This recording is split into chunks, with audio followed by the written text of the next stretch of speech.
ঘৃণায় ভরা বক্তব্য ছড়িয়ে নজির স্থাপন করেছে ভারত। গত বছর দেশটিতে যে পরিমাণ ঘৃণায় ভরা বক্তব্য দেওয়া হয়েছে, হিসেব করলে দেখা যাবে প্রতিদিন অন্তত 400-র বেশি এমন বক্তব্য দেওয়া হয়েছে পুরো ভারতে, যার বেশিরভাগটাই দেওয়া হয়েছে সংখ্যালঘু সম্প্রদায়কে লক্ষ্য করে।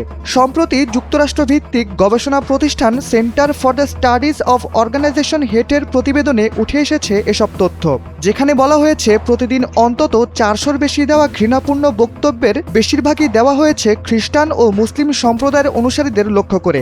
বিশ্লেষকরা বলছেন, ভারতের চলমান রাজনৈতিক প্রেক্ষাপটে উগ্র সনাতনী মতবাদের উত্থান এর পেছনে বড় কারণ।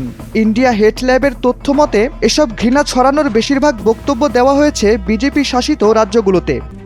RICL TMX, যুগের পর যুগ স্থাপনা থাকে মজবুত।